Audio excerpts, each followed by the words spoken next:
Good afternoon, everyone. Good afternoon, everyone. Welcome to Heritage Talks, brought to you by the Quebec Anglophone Heritage Network. My name's Glenn Patterson, and I'm one of the project directors at the network, which we like to call QAHN. That's QAHN for short. Working the Zoom and live streaming tech production today is my colleague, the ever-talented Allison Kirkwood. Heritage Talks is also made possible by the generous support of the Zeller Family Foundation and Canadian Heritage. 2025 marks a quarter century since our network first came together. And as a network, our strength is our membership, the small museums, archives, historical societies, community groups, and passionate individuals found in every corner of the province who, in various ways, protect, steward, and share the cultural memory of Quebec's English-speaking communities. So, to celebrate our 25th year as a network, our series this winter and spring is all about celebrating some of the unsung heroes who, often from behind the scenes, laid the foundations of Quebec's diverse English-speaking heritage sector. What motivated these people, often community volunteers, to devote themselves so passionately, sometimes for years, decades even, to the cause of cultural heritage? What challenges did they face and overcome? What lessons did they learn along the way? Exploring these people's stories is not only a way to honor their legacies, it's also a way for us to become inspired and take their examples and lessons forward into our own communities. This year's Heritage Talk series features both online and in-person events. Our online events will all take place on Zoom as well as QAHN's social media platforms over the first few colder months of 2025. Our two in-person events will take place in beautiful heritage venues later this coming spring. I want to welcome everyone joining us today, whether you're on Zoom, Facebook Live, or QAHN's YouTube channel. If you're on Zoom, remember to keep your microphones muted, and if you can, your video cameras off during the first part of today's broadcast. During the Q&A that will follow, Zoom attendees can turn their video cameras back on and unmute themselves if they have any questions. For those of you joining on Facebook and YouTube, leave comments and your questions in the chat box below the video. And if you're so inclined, let us know where you're joining us from today. It's always great to see how far we reach with these broadcasts. QAHN is a nonprofit, nonpartisan network of members, and it's open to all. So you're invited to join our network anytime. However, for everyone out there live right now, whether you're on Zoom, Facebook, or YouTube, we're running a special promotion. So during the length of this live broadcast, we're giving you all 30% off the cost of an individual year-long membership. So for just $20, you can become a member of QAHN today for the next year, which, among other perks, comes with a subscription to our beautiful quarterly magazine, Quebec Heritage News. This is filled with wonderful editorials, articles on local history and heritage topics, book reviews, and news from the network. So if you're joining on Zoom, just send us a message in the chat box to claim the discount membership, and we'll get in touch with you after today's broadcast. If you're on Facebook or YouTube, just send QAHN a message there or to our email, which is home@quahn.org. But make sure, if you do so, to provide your name, mailing address, and email. We also do accept e-transfers in PayPal to that same address, home@quahn.org, for our memberships. And again, just don't forget to include your name, address, and email. So today on QAHN Heritage Talks, we're thrilled to welcome Karen Molson. Karen Molson has been a longtime volunteer board member at Greenwood Centre for Living History in Hudson and is a liaison with the Canadian Heritage of Quebec. She is currently Associate Director at Greenwood. As a writer, archivist, and historian, Karen has worked on projects sponsored by the Quebec Anglophone Heritage Network and the Canadian Heritage of Quebec. Another of her interests is doing ancestry research for clients. She's currently creating a documentary film on the life and passions of Phoebe Nobbs and McKellar Hyde. Hi, Karen, and welcome to QAHN Heritage Talks. Hi, Glenn. I'm just unmuting and putting on the video, so I hope that works for everyone. Good afternoon to all of you. I appreciate you being here. Thank you, Quebec Anglophone Heritage Network, for this opportunity to share some of my work. Especially to you, Glenn Patterson and Allison Kirkwood, for all their assistance and their patience, and for working behind the scenes here today. I had been thinking that a specific study of the life of Phoebe Nobbs McKellar Hyde was long overdue. Picture. I am hoping to put together a short documentary film about her, and in preparation for this, I've been trying to gather as much information about her life, her passions, and her purpose as I can find.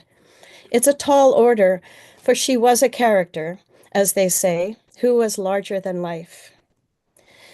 There are clips of moving film stored at the National Archives of Canada, thanks to Margaret Peyton, who was Phoebe's cousin. We are hoping to screen these films before the spring, which films promise to show Shepherd family steamships chugging by on the Ottawa River and family gatherings on the lawn at Greenwood. Surely Phoebe herself will turn up in some of these 1930 film clips, maybe even appearing in her theater on the lawn. But first, why focus on this person, someone that most people have never heard of? What was the significance of the life of Phoebe Hyde? What mark did she leave on the world? The beginning of a person's life is often where a story starts, but in this case today, I'm starting near the end. Photo. Because Phoebe was the person who donated her historic home in Como, Hudson, to posterity, she bequeathed her house called Greenwood, all of its contents, next photo, its riverfront property and grounds, and in addition, an investment that would secure the future coverage of its fixed expenses, all to the Canadian heritage of Quebec. At this point, I would like to explain how and why Phoebe came to choose the Canadian heritage of Quebec. The CHQ was and is a private family foundation, non-profit, dedicated to the preservation of historic homes in this province. It was founded in 1960 by Jack Molson with the help of two partners, including his friend James Beattie and Jack's aunt, Miss Mabel Molson. Next photo. Phoebe's mother, Cecil Shepherd, had been a great friend of Mabel Molson's. Here is Mabel standing behind Cecil on a rock at a seaside at Mabel's family's summer home in Matisse on the south shore of the St. Lawrence River. It's possible that these two were at school together. This was taken around 1907 or 1908. And to explain just a bit more, since 1904, Mabel Molson herself had raised her nephew Jack, next picture, from the time he was 2 years old. The two of them were devoted to each other. Fast forward to when Jack retired in 1959. With Aunt Mabel's help, he purchased the Hercheby's house. Photo, seen here in a painting by Bruce Ledane. It was and is Westmount's most historic home, saved from the 1959 wrecking ball. With this acquisition, Jack formally started the CHQ, his foundation, which, when he was speaking about it, he would refer to as the heritage. Phoebe would have known about all of this. She would have heard over the years about the other historic properties that Jack's foundation had saved over the 3 decades between 1960 and 1990. So Phoebe and Jack, at the very least, knew of each other. Thus, she invited him in the late 1980s, that is about 5 years before her death, to come to Como to discuss her hopes for Greenwood. Jack accepted her proposal, and she had her will written up to reflect their arrangement. So now back to Phoebe herself. Who was she exactly? What made up her life? Of course, we know a good number of details, where and when she was born, about her education and career, about her marriages. We have photos, next photo, of her parents who led such interesting lives themselves and who married at Greenwood in 1909. We have photos and portraits of so many of her ancestors. We have letters and much more. The childhood of a life is often where character is formed. Photo. And in Phoebe's case, all her girlhood summers were spent at Greenwood. She swam in the river. Her grandfather, Frank Shepherd, took her fishing in the evenings, so they had fish every morning for breakfast. Photo. She helped pick apples from their extensive, famous orchards. At Greenwood, her mother told Phoebe the stories she'd been told about their ancestors who lived there, and how the house fit in the story of the establishment of the earliest French settlers. And by the time Phoebe was 14 in 1924, photo, she expressed her idea that one day the house could become a museum. She would, of course, go on to have an education, a career, a life full of other passions. But from the beginning, she attached herself to Greenwood and never let go of her vision of this museum. Next photo. She came of age in the 1920s, a rebel of sorts, and was clearly thriving, rejecting the old social traditions just as her peers were doing to different degrees. Against her father's wishes, at the age of 18, she crossed the ocean to study acting at the Royal Academy of Dramatic Art, known as RADA, in London. Her father, by the way, photo, was the renowned architect and Dean of McGill, Percy Nobbs. And to Percy Nobbs, stage acting was deeply associated with scandal and disrepute. To make things worse, Phoebe fell in love with a 30-year-old naval officer on that very trip, and once again, in defiance of her father, became engaged to marry him. Photo. My goofy darling, begins one of the letters Officer McKellar wrote her during their courtship. Their affection for each other grew stronger.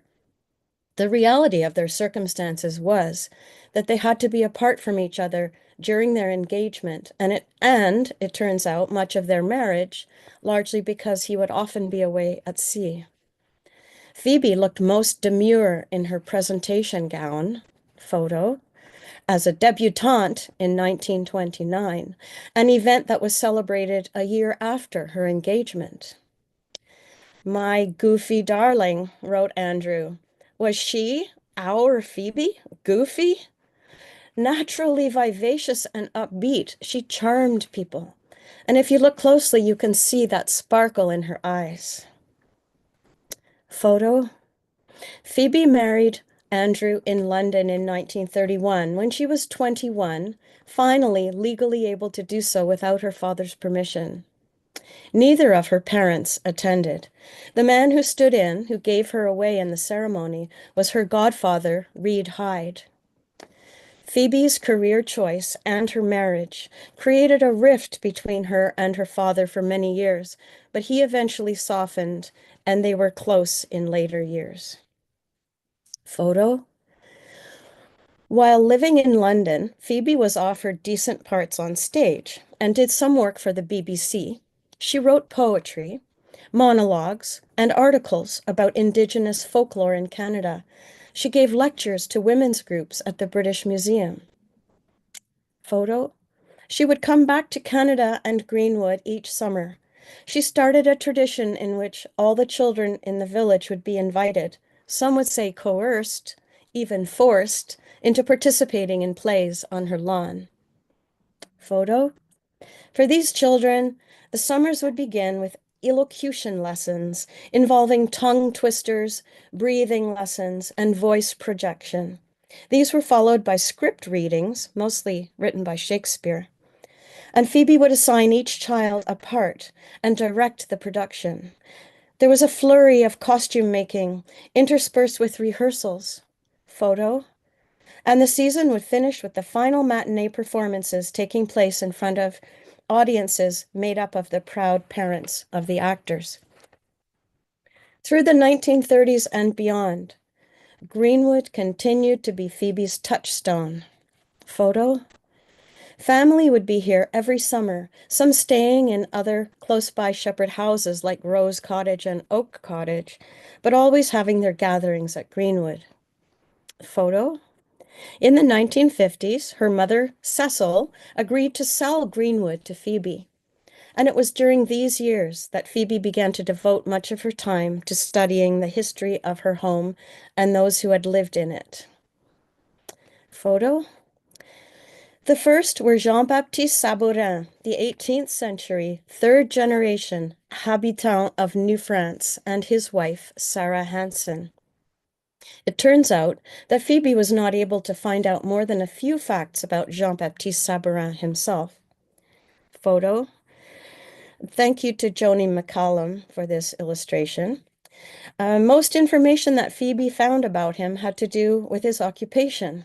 He was known as a coureur de bois, a trapper and a trader with the indigenous peoples who lived up and down the Ottawa River. He was a registered soldier for the French government and, as such, an agent representative of the French king. He built the house in 1732. Phoebe was able to find out much more about Sabarin's wife and the mother of his children. Photo.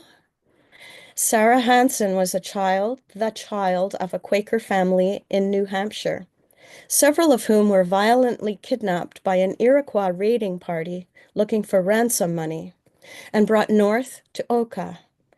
Phoebe read accounts of Sarah's experience in these circumstances and began to so strongly identify with Sarah, whom Jean-Baptiste Sabarin rescued from her captors when she was 16, paying them the demanded ransom money.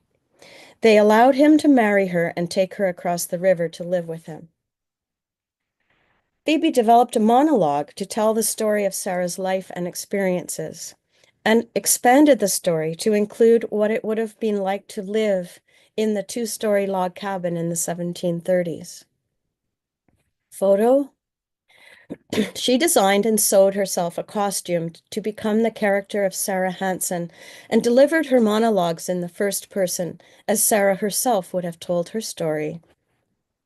Phoebe traveled across Canada, collecting folklore-ish stories from different Indigenous groups, first in order to better understand Sarah Hanson's influences during her years as a captive. Most of all, she visited Oka and came to befriend many people there and hired someone from there, a photo, Ronnie Gabriel, to work as her gardener.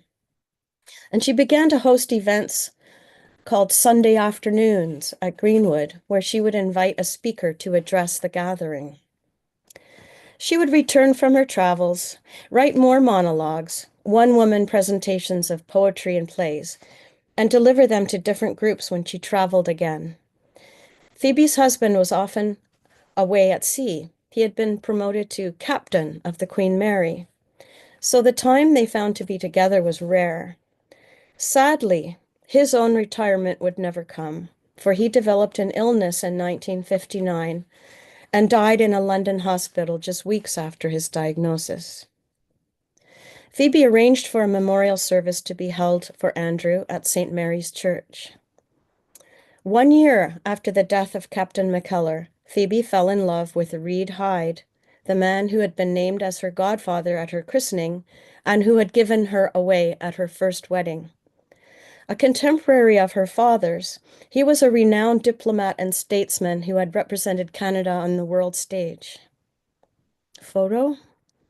So Phoebe became Mrs. Reed Hyde. She and her husband settled in Como for a number of years. During the winters, they traveled extensively. Phoebe would buy souvenirs such as costumed dolls to remind her of all the places they had visited. Phoebe's father, Percy Nobbs, passed away in 1964, and her second husband died of an illness 2 years after that. Widowed once more and likely looking for company as well as useful occupation, Phoebe joined the Hudson Historical Society and other groups. She must have invited members of this society to show them her heritage home from time to time. Photo. She continued to direct plays and teach children the art of dramatic theater on her lawn every summer. Home at Greenwood, she would swim in the river, just as she had as a child. But by the 1970s, there was much talk of pollution, so she had a pool dug, photo, in the eastern part of the property, and she made good use of it. One day, some enterprising young boys cut through her chain-link fence surrounding the pool, had an unsupervised swim, and unwittingly left the wire cutters behind. Do we still have the pool photo here? The following day, Phoebe came storming into her neighbor's house to confront the children of the family, holding the wire cutters up in one hand, brandishing it with every furious word. Needless to say, the children were terrified. Photo? Okay. Many Hudson residents have memories of Phoebe in the 1970s and 80s. I have interviewed some of them who tell me that she liked to host parties, but as she hated to cook, she would ask her guests to bring the food. She arranged to have gatherings for the local young people at Greenwood, the purpose of which was to try her hand at matchmaking. Still a very social person with varied interests, Phoebe joined the United Empire Loyalists Association and attended their meetings. She became a member of the local garden club and established their first annual flower and vegetable show. She walked over to St. Mary's Church every Sunday and frequently provided flowers for their services. In winter, she loved to travel, which she did now with her closest friends. In Hudson, she knew everyone and everyone knew her. Stories about Phoebe still linger about town, even 30 years after her death. Although she was never a member of the local yacht club, Phoebe was often there as a guest. One evening, in the summer of 1982, she spotted Monsieur Hal Herbert. Photo? Local member of parliament was Mr. Hal Herbert, and he was there at the yacht club with his wife Madeline at a formal dinner. Herbert was a minor celebrity in the community as he had submitted a bill to Parliament over a year earlier, proposing that the name Dominion Day be changed to Canada Day, and this bill, just days earlier, had been voted into law. Phoebe made a beeline for Hal Herbert at the dinner hall. Madeline remembers how Phoebe, the proud loyalist, lit into her husband with animated fury, chastising him for his actions and creating a big scene in front of everyone. Phoebe's words, "How could you do that?" still echo in that room at the yacht club today. Others remember one Christmas holiday in the 1980s when a group of carolers made their way along Main Street in Como, a small choir regaling occupants of homes with the traditional celebratory songs of the season. When the enthusiastic group reached Greenwood and began to sing, a pair of upstairs windows were suddenly flung open, and Phoebe's voice rang out in irritation. She told them to stop making such a racket and to go away. Once in a while, we have unexplained happenings at our museum, objects moving themselves, or a document that one has been looking for suddenly appearing on one's desk some morning. Naturally, we find ourselves wondering if it could be Phoebe's ghost. If the walls could talk, what stories would they tell? Phoebe must have asked the same question herself many times. In all the years that had passed by in her life, she had never let go of her dream. So now we come full circle. One day in the late 1980s was the day that Phoebe dialed Jack Molson's number and invited him over. Photo? And sometime in 1990, she drew up her last will and testament, donating her home to the Canadian Heritage of Quebec. We are immensely grateful to Phoebe for this gesture, for her prescience from the age of 14, for having the courage to imagine what Greenwood could become, for having preserved something so meaningful to the community and more the wider region. Both of the only two families who inhabited Greenwood since 1732 kept it as a time capsule of their eras. Of course, the original Sabarin cabin was added onto over the centuries, but each of the Shepherd family additions retained the original structures and ambiance reflecting the tastes and fashion of the age. Photo? While their contemporaries lived in other old homes in Como and Hudson, these had been bought and sold, interiors had been modernized, structures renovated. Yet members of the Shepherd family, all the way down to Phoebe, maintained the traditions of repairing and mending things rather than discarding and changing them. Nothing was modernized at Greenwood but for the 20th century addition of indoor plumbing, a summer kitchen, and the installation of electric baseboard heaters in most of the rooms. Next photo. Phoebe had a vision. She had this powerful dream and she saw it through to the end. At Greenwood today, the closets are still full of costumes that Phoebe wore, saved, and collected. Drawers are still layered with Victorian and Edwardian petticoats, bloomers, corsets, children's smocked clothing. Steamer trunks are full of hats of every description. Her sets of china are still displayed. Indeed, they are still used, along with her table linens and silverware, on special occasions. We leave Phoebe here now, posing on her staircase in her Sarah Hansen costume, and come back to the present day. The garage, where Phoebe kept her car, which she would sometimes crash into the house as she backed up, is now a space where we sell donated vintage goods. We celebrate arts and culture. We host dramatic productions on the lawn, as Phoebe did. We have events to bring in more people to discover the treasure that is Greenwood. We celebrate our volunteers. We invite guests on guided tours of Phoebe's historic home, and we serve them tea and baked goods on her porch.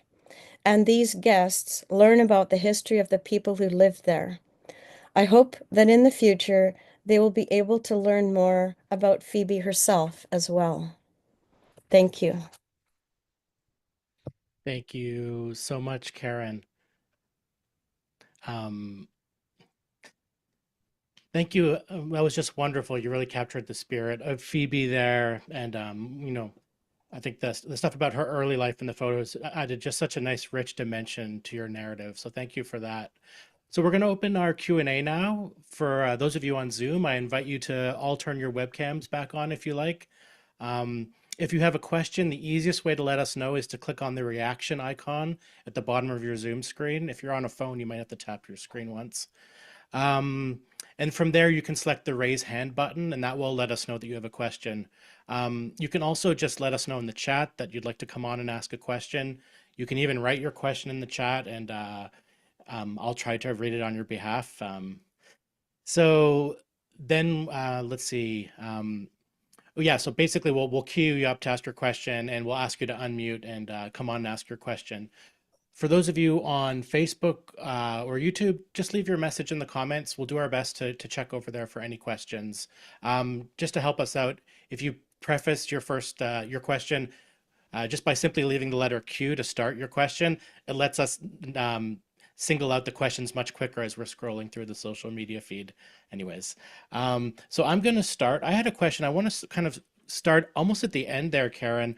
I always think about these institutions like museums in our communities and how, you know, they're not just museums, obviously. And you talked about this at the very end. Um, you mentioned this sort of conversation between Phoebe and Jack Molson, and how, you know, it was clear that she was very interested in preserving the history of this place, sort of the past, as we might say. I'm wondering if you know, did she have a sense of the vision of the precise sort of role she wanted it to have in the community, the kinds of activities, how it would become basically something in the present day? You know, was she, did her vision also strongly shape, you know, the activities that you are Greenwood's been doing for the last 20 years or so? That's a very good question. I can't recall the exact words in her will that she used to describe how she would like the museum to be run. However, we took those words and have been allowing the museum to reflect the subjects that she was most passionate about. So we welcome theater, music, all of the arts. The costumes come out from time to time.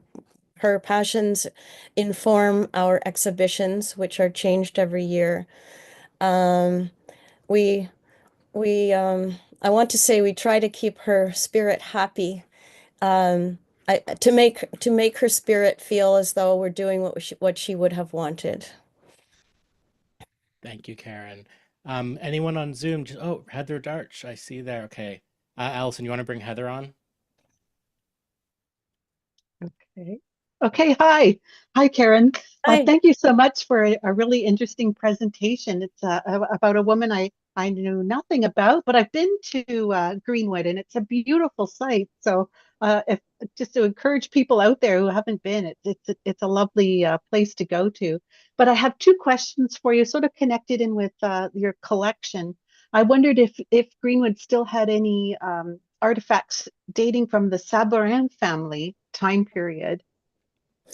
Uh, yes, we have a piece of furniture in the hearth room that the story goes was too heavy to move, so it was left there.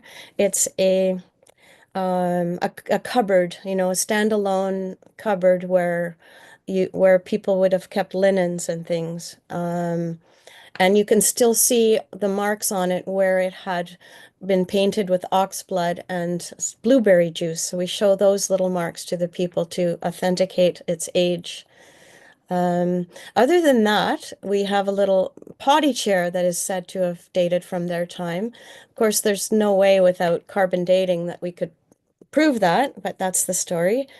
Um, Other than that, it's the walls themselves, the floor, the beams of the floor that were hand sawn, sorry, and of course the hearth itself, which is the original hearth, never had uh, those modern inserts put into it.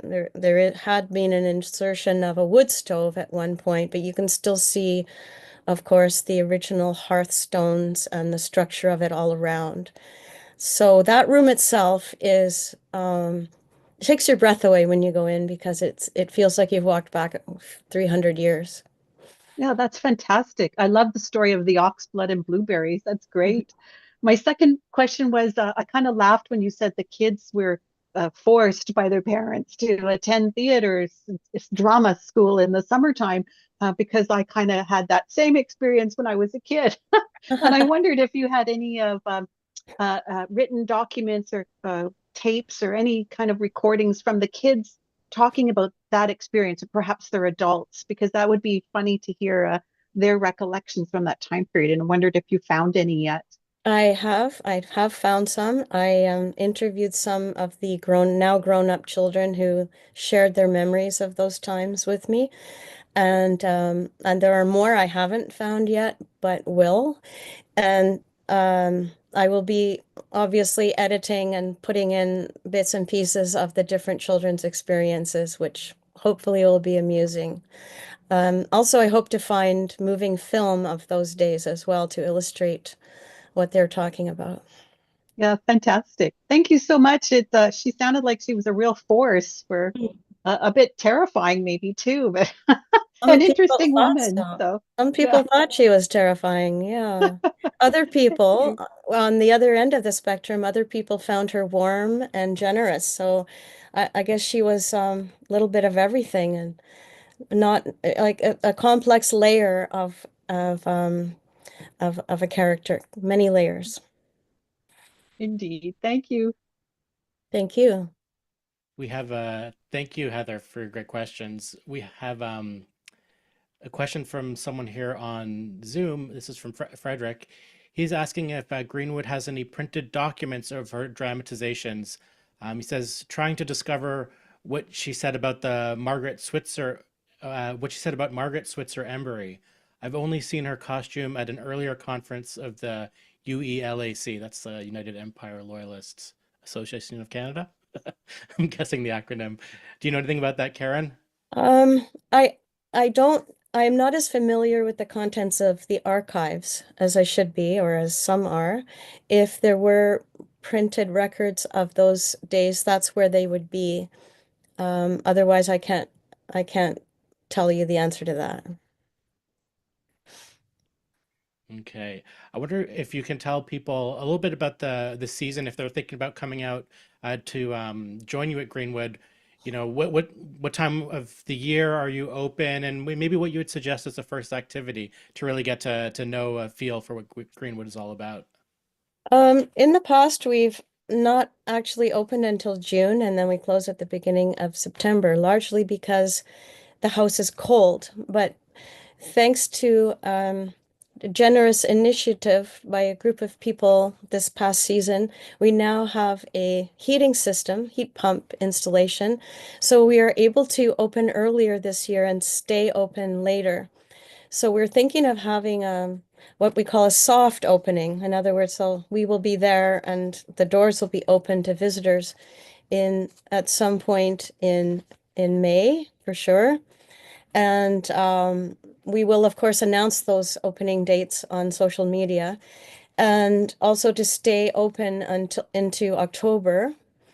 And usually we have a grand opening party, which again might not happen until June, but we will be officially open before that, but we'll celebrate that in June. Watch the social media for details. Excellent. We have another question here from our Zoom audience. This is from Sandra Stevenson. She's asking, which building escaped the 1959 wrecking ball? And her second question is, when she first disobeyed her father, was it about, I guess, the fact that she didn't go to school at McGill? Sorry, she said she missed some details. Um, the first question about the 1959 wrecking ball. So the Herchebys house, which was built in 1738 for a farmer, is on the corner of Saint Antoine, Côte Saint Antoine rather, and Victoria Street, and is the oldest home on the island of Montreal. And it was the city of Westmount. What the last owner had died in the mid-50s, Dr. Leopold Herchebys, and the city of Westmount was about to tear down the house in order to replace it with modern structures.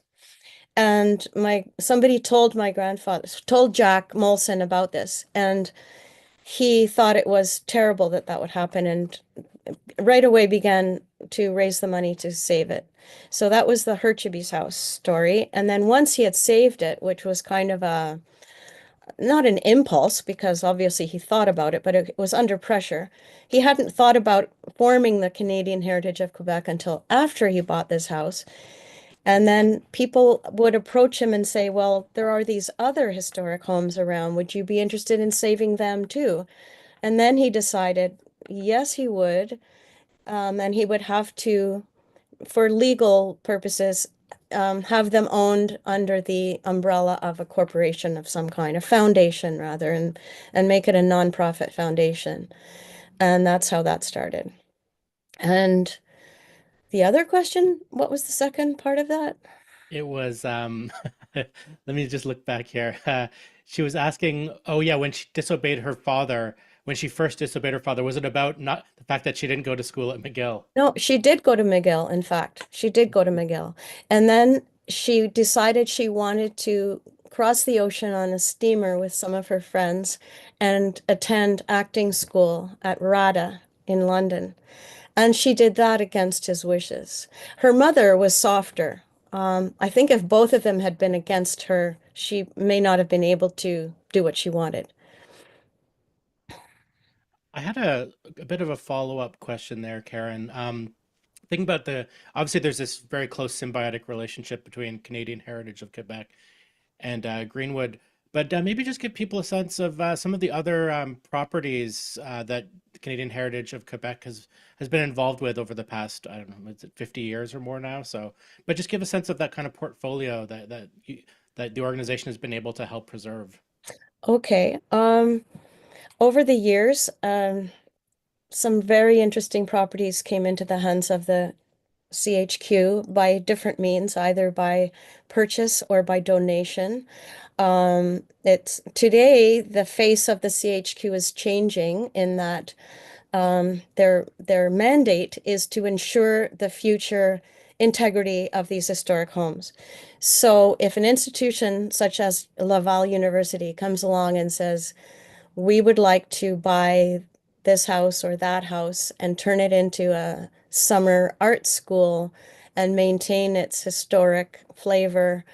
Could we buy it from you instead of renting? And then the CHQ would consider that, and seeing as it fits into their mandate, they would agree. So it's changing as we speak. So, but I can tell you that over the years, um, the there's a house in St. Anne de Bellevue that was owned by the CHQ that now I believe is run by the Family History Society. It was um, the house under the bridge. Uh, I've I'm sorry, the name has just escaped me. The Thomas More House, I believe. And then there was the summer home of Sir John A. Macdonald, which was given to the CHQ in the 1970s.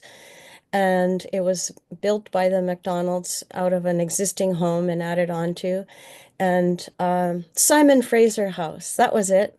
And the man I quote, it was the one who Thomas More wrote. Thomas More wrote a poem there that became famous, and the house got associated with the poem. But somebody just corrected me to say that the house in St. Anne de Bellevue was the Simon Fraser house. That's correct. Beautiful old stone house. So then, anyway, so on the south shore of the St. Lawrence, there was Sir John A. Macdonald's house, which is just outside Rivière-du-Loup, and it's called Les Rochers, and it's in a little community called St. Patrick or Saint Patrice. And um, there were um, there were homes in Old Montreal that were saved. There was a home in Old Quebec that was saved, the Blakelock House. All along during the 70s, when the CHQ was acquiring these properties, it was a time when the Quebec government didn't really care about saving the houses, especially if they represented English history in the province. The Hercheby's house was obviously French history, but some of these others, like the MacDonald home, represented English history, and they seem to have a problem with that. So yes, and then there are several houses on the in Per Se and around Per Se in the Gulf of St. Lawrence that have each of them have their own particular history. And so not all of them obviously were turned into museums. Greenwood Greenwood is the strongest of the properties, mm, raising money to carry on its mandate, our mandate, and many of the other properties are not used not used as museums. If you wanted to have a private tour, you could contact someone. The Hercheby's house has offices upstairs for CHQ, and for a time, the Sir John A. Macdonald house was made into a bed and breakfast, but it didn't make enough money to keep that viable. Thank you, Karen. We have a question here from Michelle Thibault. She's asking about the plays. Perhaps, Karen, you know something a bit more about the plays themselves. And Michelle is curious to know if any of the thespians have admitted to their passion being piqued through Phoebe's efforts. It sounds so lovely to have had these theater workshops outdoors. Um, I haven't I haven't heard anyone say that to me directly, but I'm sure that's true. I'm sure that the children look back on their time spent with Phoebe and are grateful for all that they had learned. I know you've been doing these for your documentary project, doing oral history work. Have you managed to interview anyone that was involved in one way or another or had memories of those productions that she put on? Definitely, yes. As children, they remember being part of the cast of characters and trying on the costumes um, and being in those matinees on the lawn. Right. I see a nice little comment here from Maura on Zoom. Um, I guess it's from and Robert Wilkins and more here. They're saying they have some photos of Phoebe taken in the 1980s at Greenwood when she hosted strawberry socials for fellow members of the Heritage Branch of Montreal of the United Empire Loyalist Association. She was wondering if you'd be interested in obtaining any of those. So I could put you three in touch after the Zoom broadcast if you're interested, Karen. Definitely. Thank you. So nice to see that kind of grassroots support and Mm. the networking that happens. I noticed here also on Zoom, Audrey was asking just to let us know a bit more about Storyfest, which I know Greenwood's been heavily involved with. Thanks, Audrey, for reminding me. Yes, so Storyfest was started nearly 25 years ago, and so we have a big anniversary coming up. It's our largest event for fundraising, and it's where we invite authors from across Canada who have books that they're promoting to come and speak to audiences about their books. And so it works for everyone. We sell the tickets for the people to come and hear the authors speak, and they have an opportunity to buy the books, talk to the authors, ask questions, and it just grows and grows every year. It's wonderful, and it's come to the point where the authors themselves are asking us at Greenwood if they can come and speak about their book. Our reputation has is shining, and that rarely happens in the literary world where the authors and their publicists ask, particularly if they can be part of an event. So we're very fortunate to have them.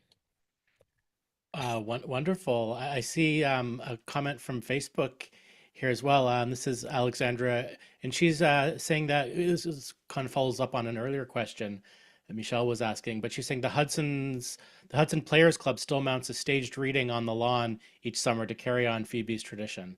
Wonderful. I love that about Hudson. There's Yeah. so much synergy between the different groups and just sort of mutual support. It's really lovely to see.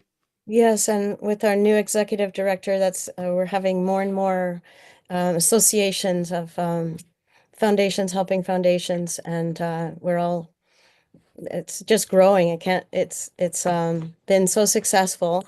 Now we're more all of us are more aware of what everyone else is doing, and we're all being more and more supportive, and our reach is widening.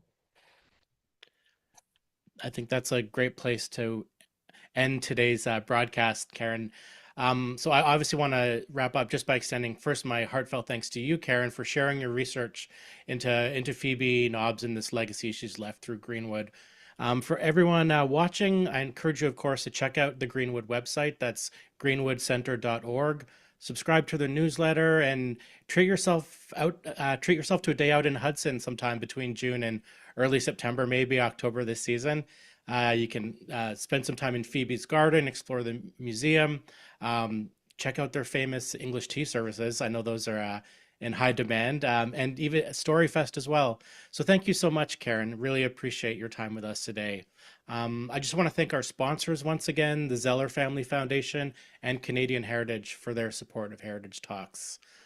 Also, a special thanks to our tech producer, Allison Kirkwood, for her brilliant work behind the scenes on Zoom, Facebook Live, and YouTube. All our Heritage Talks are archived on QAHN's Facebook page and our YouTube channel if you'd like to share today's talk with friends or family, or perhaps you'd like to browse our back catalog of online Heritage Talks from the past 4 years. Finally, I want to thank every one of you who joined us here today on Zoom, Facebook, and YouTube.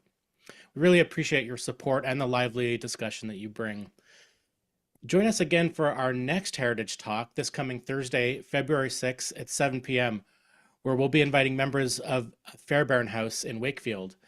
They're going to be telling us the story of a group of volunteers who came together in the early 2000s to protect an 1860s farmhouse in the village from the wrecking ball, going so far as to move the house across the Gatineau River to do so. That's all for today. Have a great afternoon, everyone.